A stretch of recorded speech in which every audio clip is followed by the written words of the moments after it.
હા તો બે ડીજે મોરો આવી જાય ને આવી જ ડિસ્કો કરવાની મજા. સ્કૂલેથી આવી ગયો હું ઘરે અને નાઈને થઈ ગયો હું તૈયાર, કારણ કે મારે જવાનું છે મોહળામાં ડિસ્કો કરવા.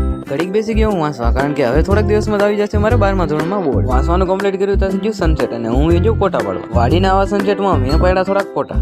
આવો મસ્ત નજારો હોય ને ફોટા પાડવાની તો કંઈક અલગ જ મજા આવે. ફોટા પાડીને પછી ભૂગી જાઉં ગામમાં મોહાળા, જે મારા ભાઈનું મોહાળું ચડવા આવેલું હતું ત્યાં. ગામમાં આવી જાય બે ડીજે પડખે ને પછી બોલાવી દીધી ડિસ્કોની ફૂલ મોજ. ભાઈના લગ્ન હોય ડિસ્કો ન કરી એવું બને એટલે શરૂ કરી દીધો ડિસ્કો. પછી તો વરરાજાને બેસાડી દીધા સારું ઉપર, અને આજે તો ડિસ્કો કરવાની કંઈક અલગ જ મજા આવતી. ત્યાં તો મોટા ભાઈ ફોડીને ફટાકડા એ પણ હાથમાં. ઘર આવેલું છે વાડીયું, મને મોહળ ચડવા આવેલું હતું ગામ. આખા રોડમાં ડિસ્કો કરતા ઊંઘે પૂગી જાવ વાડીએ પૂગીને ડિસ્કોની બોલાવી દીધી અમે ફૂલ બાકી. પછી અમે પહોંચી ગયા ઘરે પાણી પીવા. પાણી પીને અમે આવી ગયા વરરાજા ડિસ્કો. તો ભાઈ શરૂ થઈ ગયો નાગિન ડાન્સ. લગ્ન હોય ને નાગિન ડાન્સ નોકરી એવું કઈ બને. પાછો ડિસ્કો શરૂ કર્યો તો અમે થાકી જાય, હવે ડિસ્કો થાય એમ હતો નહીં એટલે અમે નીકળી ગયા ઘર તરફ. ગામમાં આવીને અમે બી સોડા, અને ઘરે આવી કપડા બદલાવીને હું બેસી ગયો જમવા. બાકી આગળના બ્લોગ માટે ફોલો. બાય.